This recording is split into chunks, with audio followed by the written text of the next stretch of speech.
Hello everyone, my name is Adarsh. Welcome back to my channel Coding Playground. We play with the codes here. Hope you guys are doing good. So in today's video, I'm gonna talk about the top 10 Python techniques that you can use to do the competitive programming. Means, as you all know, if you are learning the Python language, then Python is one of the most versatile language that you can use if you wanted to go in development field, if you wanted to go in testing, scripting, and even in programming field also.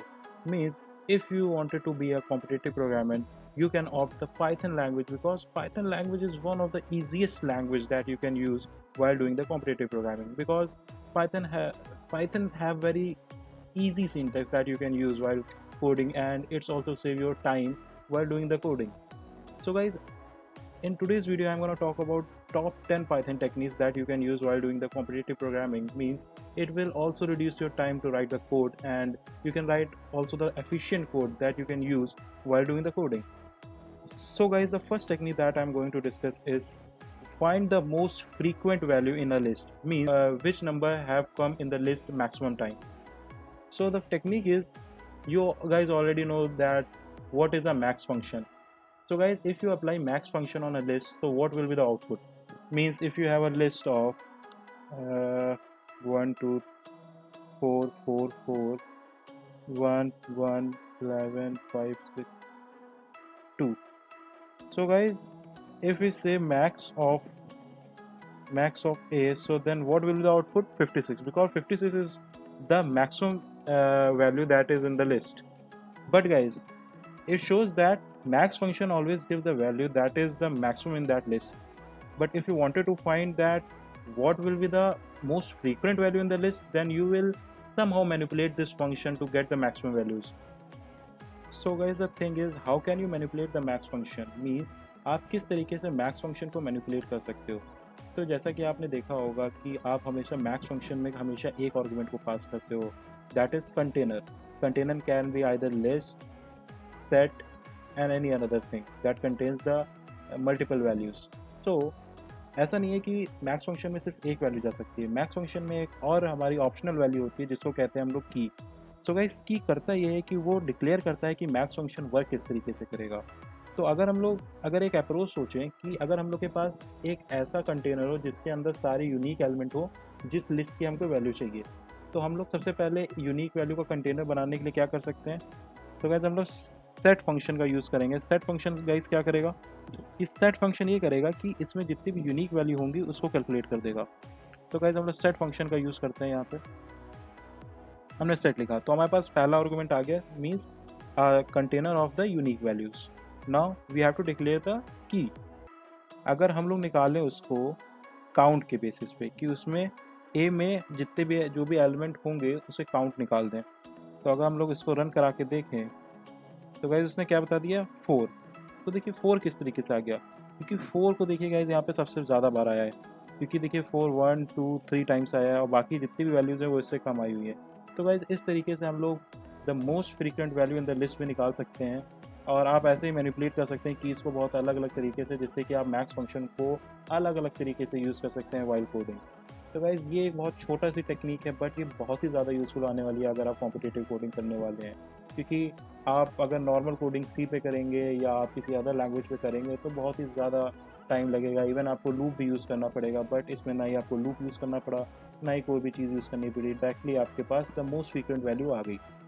So guys, the second technique that we are going to discuss is we have to create a dictionary from the two related sequence. Means, so guys, जो second technique मैं use करने वाला हूँ उसको कहेंगे हम लोग कि अगर आपको दो आपके पास कंटेनर्स हो, मीन्स आपके पास मान लीजिए दो लिस्ट हो जिसमें कि आपके नेम्स पड़े हुए हैं और दूसरी लिस्ट में आपके पास उस नेम के मार्क्स पड़े हुए हैं, और आपको एक ऐसा आपको तरीका निकालना है कि आप जब नेम दो और उससे आपका उसके मार्क्स आ जाए. तो मान लीजिए एक लिस्ट क्रिएट है, उसमें सारे स्टूडेंट्स के नेम हैं और आपको कहना है कि प्रत्यक्ष नाम के लड़के की सारी वैल्यूज़ निकल के आ जाएँ.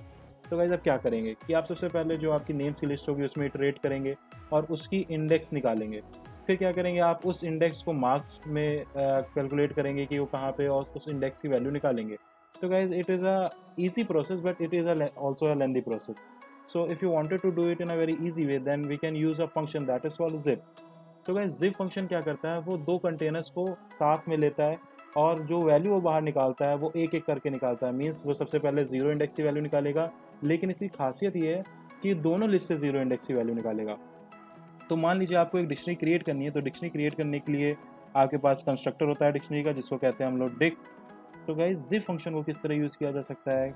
तो गाइस जिप फंक्शन को यूज़ करना बहुत ही ज़्यादा ईजी होता है। आपने डिक्ट यहाँ पे लिखा और यहाँ पे आपने लिख दिया जिप, और जिप में आपने दो आपने आपको वैल्यू पास करनी है। मान लीजिए आपने लिख दिया यहाँ पे नेम और दूसरी आपने लिख दिया मार्क्स।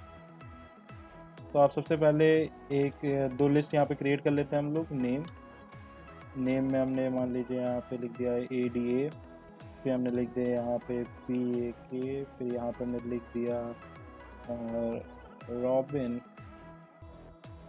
और यहाँ पे हमने लिख दिया रूबी। तो गाइस अब हम लोग मार्क्स की लिस्ट को हम लोग डिक्लेयर करेंगे। मार्क्स की लिस्ट में मान लीजिए 11, 12, 55, 66। तो अब गाइस हम लोग जैसे ही ये फंक्शन रन करेंगे तो गाइस देखिए क्या हुआ, यहाँ पे डिक्शनरी की जो की होगी वो नेम हो गया, और डिक्शनरी की जो वैल्यू हुई वो उसके मार्क्स हो गया। अब आप इजीली निकाल सकते हैं। मान लीजिए आपने इसको कह दिया ये स्टोर हो गया A में। अब आपको कहना है कि आपको रॉबिन के मार्क्स पता चल। अब मैं यहाँ पे नेम लिखूँ तो गाइस अब ये फंक्शन चलना चाहिए, आई होप। तो गाइस देखिए यहाँ पे इसने क्या दे दिया, 55 मीन्स 55, क्योंकि रॉबिन की जो इंडेक्स थी उसी सेम इंडेक्स पे 55 पड़ा हुआ। तो गाइस इससे हुआ क्या, कि जिप फंक्शन एक एक करके वैल्यूज़ को निकाल रहा था, उससे डिक्शनरी क्रिएट कर रहा था।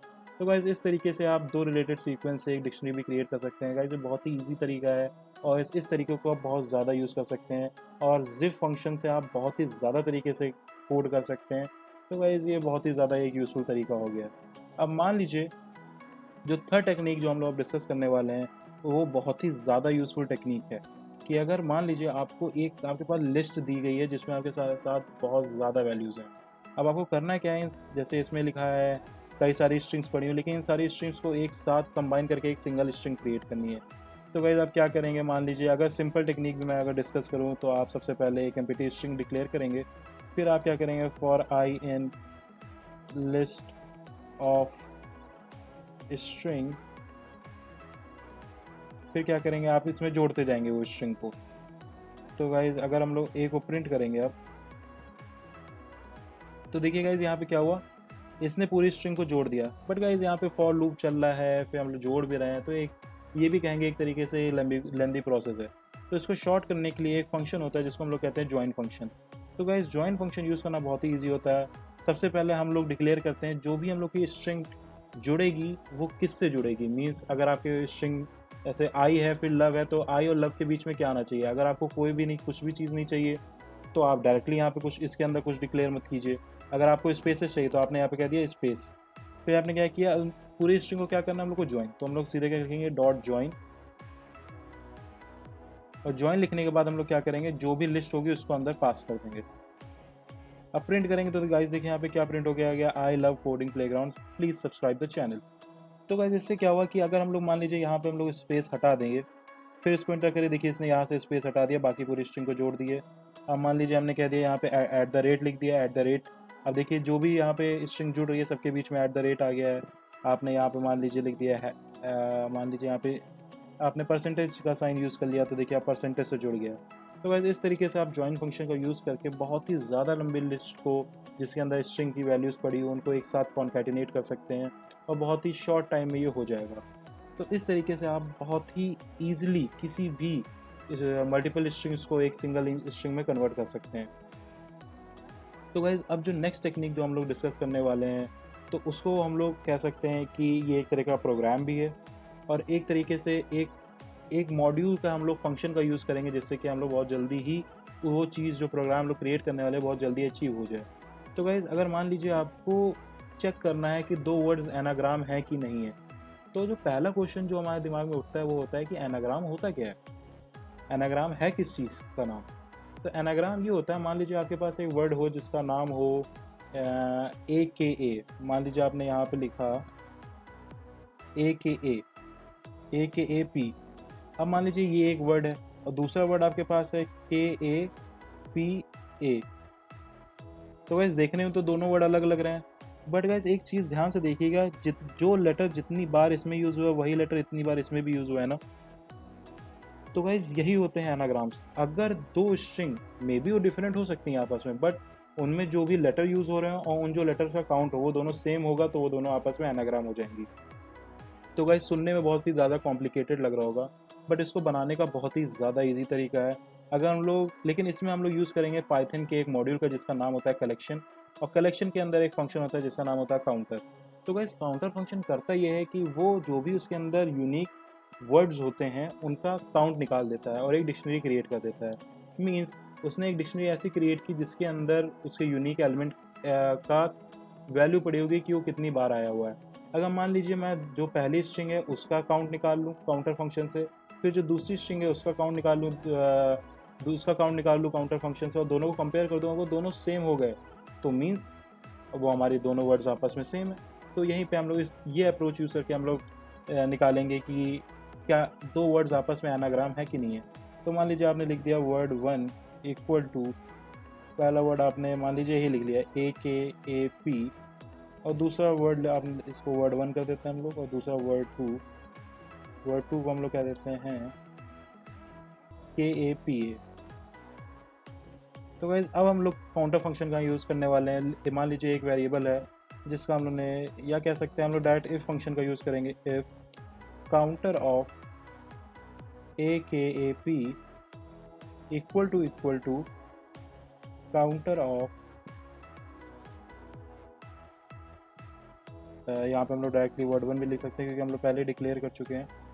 Word one equal to word two.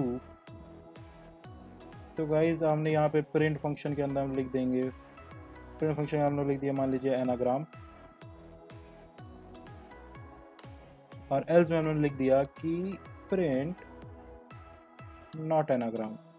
तो इसको हम लोग रन कराएंगे तो इसने क्या बता दिया, एनाग्राम। देखिए गाइज यहाँ पे आउटपुट में आ गया एनाग्राम, बट मान लीजिए अगर यहीं पे हम लोग इसको कह देते ये होता क्यू, तो इसने क्या बताया, नॉट एनाग्राम।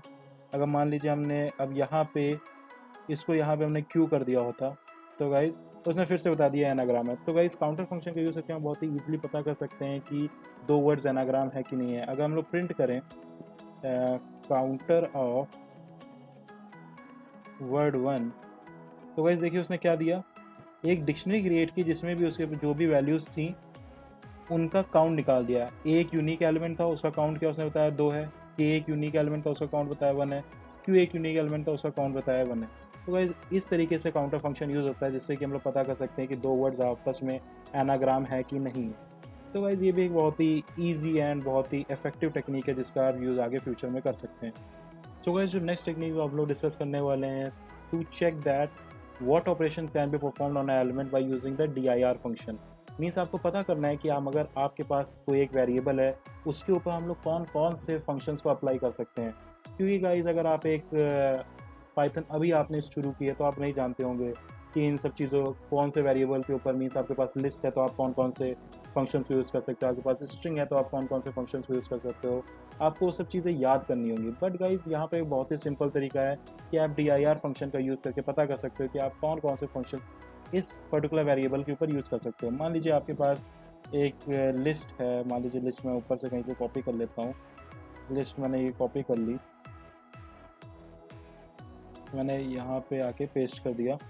अब आपको पता करना है कि लिस्ट के ऊपर आप कौन कौन से ऑपरेशन कर सकते हो, तो आप सिंपली DIR फंक्शन लिख दीजिए, और DIR फंक्शन के ऊपर जिस वेरिएबल के ऊपर आपको पता करना है कि कौन कौन से फंक्शन इंप्लीमेंट हो सकते हैं वो पास कर दीजिए। तो गाइस यहाँ पे देखिए एक लिस्ट आ गई जिसके अंदर बहुत सारी वैल्यूज़ पड़ी हुई हैं। तो गाइस ये सारे फंक्शंस आप यूज़ कर सकते हो एक लिस्ट के ऊपर। जैसे कि यहाँ पे देखिए लिस्ट है, उसने बताया अपेंड यूज़ कर सकते हो, आप इन सब फंक्शन से आप फैमिलियर हो गए। क्लियर यूज़ कर सकते हो, कॉपी यूज़ कर सकते हो, काउंट एंड, ये सारे फंक्शंस को आप यूज़ कर सकते हो।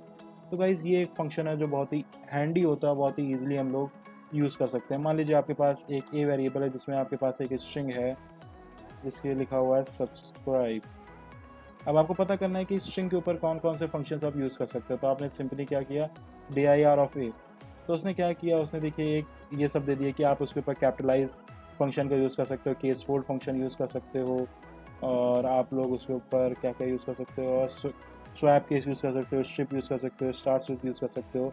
तो गाइस ये सब बहुत ही ज़्यादा ईजी कर देता है कि आपको फंक्शन याद नहीं रखने पड़ेंगे, कि आपको सोचना पड़ता होगा कि अपेंड हम लोग स्ट्रिंग में यूज़ करते थे, कि हम लोग इसमें यूज़ करते थे, स्ट्रिंग में यूज़ करते थे। तो गाइस ये बहुत ही यूज़फुल फंक्शन है जो आप आगे भी यूज़ कर सकते हो। मान लीजिए आप बहुत दिनों बाद या आप भूल चुके हो कि कौन कौन से फंक्शन लिस्ट के ऊपर इम्प्लीमेंट होते हैं, तो इसका आप यूज़ करके बहुत ईजिली आप ये चीज़ें पता कर सकते हो। तो गाइज़ अब हम लोग बात करते हैं कि नेक्स्ट टेक्निक हम लोग कौन सी डिस्कस करने वाले हैं।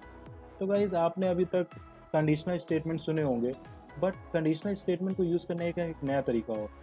मान लीजिए आपने कंडीशनल स्टेटमेंट सुना होगा, फॉर लूप सुना होगा, फॉर लूप और कंडीशनल स्टेटमेंट को एक साथ भी सुना होगा कि आपने फॉर लूप लगाया और उसमें इफ एल्स लिख दिया। बट गाइस पाइथन में एक बहुत ही इंटरेस्टिंग सिंटैक्स होता है जिसका नाम होता है फॉर एल्स। मीन्स फॉर के अंदर मान लीजिए आप कोई काम करा रहे हो जिसके अंदर आपने इफ कंडीशन लगा के रखी है और वो इफ कंडीशन कभी रन ही नहीं हुई, तो आपने लिख दिया एल्स। तो गाइज यहाँ पे फॉर एल्स का एक सिंटैक्स होता है। तो गाइज यहाँ पे हम लोग किस तरीके से फॉर एल्स का यूज़ कर सकते हैं। तो मान लीजिए आपको पता करना हो कि जो हमारा लूप है वो सक्सेसफुली आपका रन हुआ है। मीन्स आपने जितनी बार लूप चलाना चाहा वो लूप उतनी बार चला है कि नहीं हुआ, सडनली कहीं फोर्सफुली आपने टर्मिनेट तो नहीं किया लूप को। तो गाइज वहाँ पे हम लोग यूज़ कर सकते हैं फॉर एल्स के स्टेटमेंट को। मान लीजिए आपने लिखा फॉर आई इन, आपने एक लिस्ट क्रिएट कर ली है जिसमें ए पड़ा हुआ है, बी पड़ा हुआ है, पड़ा हुआ है सी, और आपने कहा if I equal to B then print hello. आपने कहा फोर्सफुली जो लूप होगा ब्रेक हो जाएगा, और आपने यहाँ पे एल्स लिख दिया फुल्ली रन। तो अब इसको आप रन करेंगे तो देखिए उसने क्या किया, एक बार फॉर चला, उसने कंडीशन देखी, इफ कंडीशन फॉल्स हो गई, फोर्सफुली ब्रेक नहीं हुआ, तो वो चलता गया। अब जब दूसरी बार आई कंडीशन जब बी हुई, आई की वैल्यू जब बी हुई, तो उसने क्या किया, फोर्सफुली उस लूप को ब्रेक किया। मीन्स आपने यहाँ पे ब्रेक कीवर्ड का यूज़ किया था, तो उसने फॉर लूप को फोर्सफुली ब्रेक किया। तो हुआ क्या, लूप तो आपका आपका टर्मिनेट हो गया, उसने एल्स कंडीशन को भी नहीं प्रिंट किया। इससे आप पता कर सकते हो कि मीन्स कहीं ना कहीं आपका जो लूप है वो फोर्सफुली स्टॉप हुआ है। अगर मान लीजिए आपने यहाँ पे इसको कर दिया होता है जेड, तो गाइज देखिए यहाँ पे क्या हुआ, क्योंकि लूप कहीं पे टर्मिनेट हुआ नहीं, वो प्रॉपरली पूरी तरीके से रन हुआ, तो उसने यहाँ पे क्या एल्स कंडीशन को भी रन कर दिया, जिसमें कि प्रिंट होके आ गया फुल्ली रन। तो गाइस इस तरीके से आप पता कर सकते हो कि कहीं ना कहीं आपका लूप ऐसा तो नहीं कि आप फोर्सफुली आपका लूप टर्मिनेट हो गया हो। मीन्स अगर आप कभी भी कोडिंग कर रहे हो, आपको समझ नहीं आ रहा हो कि आपकी एरर कहाँ पे आ रही है, कहीं फॉर लूप में तो ऐसे एरर नहीं है जो हम लोग कैच नहीं कर पा रहे हैं, तो आप फॉर एल्स का भी सिंटेक्स का यूज़ करके बहुत ईजिली पता कर सकते हो कि कहीं हमारे फॉर लूप में तो गलती नहीं है। मीन्स आप यहाँ पे डिबगिंग प्रोसेस आपकी बहुत ही ईजी हो जाती है। अब मान लीजिए आपको पता करना हो कि आपको जो भी आप वेरिएबल यूज़ कर रहे हैं उसका साइज़ कितना है, मीन्स वो मेमोरी के अंदर कितना साइज़ ले रहा है। तो गाइस इसको भी पता करने का बहुत ही ईजी तरीका होता है, क्योंकि जब आप भी कॉम्पिटिटिव कोडिंग करते होंगे तो वहाँ पे टाइम कॉम्प्लेक्सिटी के साथ साथ स्पेस कॉम्प्लेक्सिटी का भी ध्यान दिया जाता है। तो उसको पता करने के लिए बहुत ही ईजी तरीका होता है कि हम लोग इसमें एक मॉड्यूल को इम्पोर्ट कराते हैं जिसका नाम होता है सिस। सिस मॉड्यूल करता क्या है कि आप जो भी आपकी मेमोरी एलोकेट हो रही है उस वेरिएबल को स्टोर करने के लिए उस मेमोरी की साइज़ बता देता है। तो मान लीजिए आपने एक वेरिएबल लिया जिसमें आपका 21 पड़ा हुआ है, आपने सिंपली लिखा get sys dot get size of a, तो उसने क्या बता दिया 28 बिट्स लेता है। अगर मान लीजिए आपने यहाँ पे स्ट्रिंग लिखी होती, यहाँ पे लिखा होता कोडिंग, तो गाइस उसने क्या बताया 55, तो मीन्स उसने 55 का स्पेस लिया इस पूरे वेरिएबल को स्टोर कराने के लिए। तो गाइस इस तरीके से आप किसी भी वेरिएबल का ये जान सकते हैं कि उसने कितनी मेमोरी यूज़ की है अपने स्टोरेज में। तो ये भी एक बहुत हैंडी फंक्शन होता है जिसका आप यूज़ कर सकते हो अपनी स्पेस कॉम्प्लेक्सिटी को ध्यान रखने के लिए। अब जो आठवीं टेक्निक हम लोग डिस्कस करने वाले हैं वो बहुत ही ईजी टेक्निक है, बट अगर हम लोग कहें तो बहुत ही ज़्यादा फैसिनेटिंग टेक्निक है। मान लीजिए आपको जब आपने कोडिंग शुरू की होगी तो आपको सबसे पहला जो प्रोग्राम या कह सकते हैं अगर इंटरेस्टिंग प्रोग्राम सिखाया गया होगा वो यही सिखाया गया होगा कि दो वेरिएबल को स्वैप करना है। तो अगर आप सिंपली आप क्या सोचोगे, आपने जब ये क्वेश्चन आपके सामने आएगा तो हम लोग एक थर्ड वेरिएबल का यूज़ करके स्वैप कर सकते हैं, बट कभी कभी अब उसको कठिन करने के लिए कह देते हैं without third variable. But guys Python में बहुत ही ज़्यादा इजी होता है वो करना। मान लीजिए आपके पास दो वैल्यूज़ हैं, ए में आपका 1 पड़ा हुआ, बी में पड़ा हुआ है 2। अब आपको वैल्यूज़ को स्वैप करना है। मान लीजिए आप प्रिंट करके देख लीजिए क्या है, ए और बी को प्रिंट किया तो उसने क्या प्रिंट किया 1 एंड 2। अब मान लीजिए आपको स्वैपिंग परफॉर्म करनी है, तो नॉर्मली आप स्वैपिंग क्या करोगे, आप एक टेम्परेरी वेरिएबल लोगे जिसके अंदर आप ए डालोगे, फिर ए के अंदर आप बी डालोगे, फिर बी के अंदर आप वी डालोगे जो टेम्परेरी वेरिएबल है, फिर आप अगर प्रिंट करेंगे तो यहाँ पे प्रिंट होकर क्या आएगा कि वैल्यूज़ देखिए स्वैप हो चुकी हैं। बट गाइज ये बहुत ही ज़्यादा लेंदी तरीका है, मैं ये प्रीफर भी नहीं करता हूँ कि आप लोग ये तरीका पाइथन में यूज़ करें। पाइथन में सिंपली क्या कर सकते हैं, a comma b equal to b comma a, means जो ए और बी में वैल्यू आपकी असाइन होंगी वो बी और ए होंगी। तो अगर अब हम लोग प्रिंट करके कोशिश करते हैं तो क्या आएगा, ए कॉमा बी, और प्रिंट किया, देखिए यहाँ पे गाइस वैल्यू स्वैप हो चुकी हैं। देखिए कोई ज़्यादा कठिन आपको लॉजिक नहीं लगाना पड़ा, ना ही कुछ करना पड़ा, सिंपली आपकी वैल्यूज प्रिंट होके आ गई। तो गाइस एक ये भी बहुत ही ज़्यादा हैंडी टेक्निक होती है पाइथन में। अब अगर हम लोग बात करते हैं कि एक आपके पास कंटेनर है जिसमें वैल्यूज़ पड़ी हुई हैं, बट आपको कंटेनर की जो वैल्यूज़ होंगी उनके इंडेक्स चेंज करने हैं। मान लीजिए आपकी वैल्यूज़ पड़ी हुई हैं बहुत सारी, बट आप चाहते हो मुझे ये इंडेक्स पे काम नहीं करना है, इंडेक्सिंग चेंज करनी है, या आप ऐसा प्रोग्राम बना रहे हो कि हर बार जो भी वैल्यूज़ लिस्ट में पड़ी हैं वो एक रैंडम वैल्यू पे जनरेट हो, मीन्स एक रैंडम इंडेक्स पे जनरेट हो। तो इसमें पाइथन में बहुत एक अच्छा मॉड्यूल होता है जिसका नाम होता है रैंडम। रैंडम फंक्शन करता क्या है कि हम लोग को वो बहुत सारी फंक्शनैलिटी दे सकता है। अगर हम लोग चाहते हैं कि हम लोग को रैंडम इंटीजर जनरेट हो जाए वो भी जनरेट कर देता है, रैंडम वैल्यूज जनरेट हो वो भी जनरेट कर सकता है। तो उसी में बहुत ही एक अच्छा और हैंडी फंक्शन होता है जिसका नाम होता है shuffle. So guys shuffle function को यूज़ करना बहुत ही ईजी होता है। मान लीजिए आपके पास एक लिस्ट है जिसमें बहुत सारी वैल्यूज़ पड़ी हुई हैं, मान लीजिए 4 ये पड़ी हुई है एक वैल्यू, और 66 पड़ी है, 7 पड़ी हुई है, 99 पड़ी हुई है, ये पड़ी है। अब आपको करना क्या है कि जो भी वैल्यूज़ पड़ी हुई उनकी इंडेक्स चेंज करनी है। तो गाइज़ अगर आप नॉर्मल कोडिंग करेंगे तो आप एक टेम्परेरी लिस्ट जनरेट करोगे, उसमें रैंडमली वैल्यूज़ को इंटर करोगे, फिर वो भी उसमें भी लूप चलेगा। तो गाइज़ ये भी एक लेंदी प्रोसेस है। बट गाइज़ शफल फंक्शन को यूज़ करके हम लोग बहुत ही ईजिली इसका कर सकते हैं। तो हमने सीधे क्या लिखा, शफल ऑफ ए लिस्ट को हम लोग को शफल करना है। अब हम लोग प्रिंट करते हैं ए को, तो गाइस देखिए उसने क्या किया, वैल्यूज़ को शफल कर दिया है। तो गाइस देखिए 99 आपकी पहले जीरो इंडेक्स पे आ गया है, फिर सबकी इंडेक्स चेंज हो चुकी है। तो गाइस इस तरीके से आप किसी भी कंटेनर की इंडेक्सेस को चेंज कर सकते हैं, मीन्स जो वैल्यू जिस इंडेक्स पे उस वैल्यू की इंडेक्स को कन्वर्ट कर सकते हैं। तो गाइस ये भी बहुत ही यूज़फुल रहता है जब आप एक ऐसा कोई प्रोग्राम बना रहे हो जहाँ पे आपको अपनी इंडेक्स को रैंडमली जनरेट कराना है। वहाँ पे ऐसा ना हो कि जो हम लोगों ने पहले से फिक्स कर दी हो उसी वैल्यूज़ पे वो फिक्स रहे। तो गाइस हम लोग इसका भी यूज़ कर सकते हैं। तो गाइस जो नेक्स्ट टेक्निक हम लोग डिस्कस करने वाले हैं उसमें हम लोग क्या करेंगे, मान लीजिए आपके पास एक ऐसी लिस्ट हो जो कि 2D हो या 3D हो या इवन किसी भी डायमेंशन की लिस्ट हो, लेकिन वो 1D से ज़्यादा है, मीन्स आपके पास एक ऐसी लिस्ट है जो कि 1D नहीं है, आपको कन्वर्ट करना है कि वो जो भी लिस्ट हो 1D लिस्ट में कन्वर्ट हो जाए।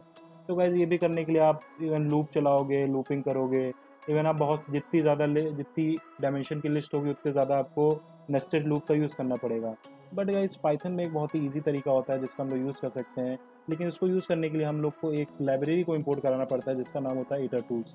बट गाइस ईटर टूल्स इतनी ज़्यादा इंपॉर्टेंट लाइब्रेरी है अगर आप कॉम्पिटिटिव कोडिंग करते हैं। तो गाइस ईटर टूल्स के बारे में आप ज़रूर पढ़िएगा, और फ्यूचर के वीडियोज़ मैं एक ऐसा प्रॉपर सिंगल वीडियो बनाऊंगा जिसमें ईटर टूल्स के मोस्ट ऑफ ऐसे फंक्शंस जो बहुत ही ज़्यादा यूज़फुल होते हैं वो मैं कवर करूँगा। तो गाइज़ इसमें हम लोग क्या करना चाहते हैं कि जो भी लिस्ट होगी उसको फ्लैटन लिस्ट में कन्वर्ट करना है। तो गाइज़ हम लोग सिंपली एक लिस्ट यहाँ पे डिक्लेयर करते हैं जिसमें यहाँ वहाँ पे आप देख सकते हैं ये एक 2D लिस्ट है जिसमें कि आपके पास बहुत सारी वैल्यूज़ पड़ी हुई हैं। अब आपको करना है क्या है, इसको 1D में कन्वर्ट करना है। तो आप सीधे एक लिखेंगे ईटर टूल्स। ईटर टूल्स के अंदर ऐसा नहीं होता गाइस कि सीधे आप ईटर टूल्स लिखेंगे तो आपका चल जाएगा कोड, लेकिन आपको क्या करना होगा, ईटर टूल्स के अंदर आप चेन को यूज़ करेंगे, मतलब आपको जो चेन क्रिएट करनी है चेन लिखेंगे। फिर आपको क्या करना होगा, फ्रॉम इटरेबल्स, और यहाँ पे आप क्या करेंगे, जो भी लिस्ट होगी उसको पास कर देंगे। लेकिन गाइज अभी क्या करेगा, ये एक आपका ऑब्जेक्ट तरीके से क्रिएट होगा, लेकिन इसको आपको क्या करना होगा, लिस्ट में कन्वर्ट करना होगा। ये आपने लिस्ट में उसको कन्वर्ट कर दिया। आप प्रिंट करेंगे तो गाइज अभी देखिए कुछ एरर आ गई है। तो गाइज एरर क्या आ रही है, ईटर टूल्स ये है नो फ्रॉम इटरेबल्स। तो गाइज आई थिंक मैंने तो गाइज मैंने यहाँ पे थोड़ा सिंटेक्स में गलती कर दी थी कि इटरेबल्स नहीं होता है, इटरेबल होता है। तो आप इस तरीके से देखिए यहाँ पे क्या हुआ, 1D लिस्ट में कन्वर्ट हो गया है। तो गाइज आप यहाँ पे मान लीजिए 3D लिस्ट भी होती, मान लीजिए या मैंने इसको 3D में कन्वर्ट कर दिया है। तो गाइज अभी भी आप इसको रन करेंगे तो देखिए गाइज अब उसने क्या किया, अब उसने 3D से उसको क्या कन्वर्ट कर दिया है, 2D में कन्वर्ट कर दिया है। तो मीन्स उसने एक डायमेंशन कम कर दिया है। तो गाइस इससे ये साबित होता है कि अगर आपको किसी भी लिस्ट के एक डायमेंशन को नीचे करना हो, मीन्स उसको फ्लैट करना हो, तो आप यहाँ पे इटरेबल्स का यूज़ कर सकते हैं, मीन्स इटर टूल्स का यूज़ कर सकते हैं, जिससे कि आप बहुत ही ईजिली उसको कन्वर्ट कर सकते हैं।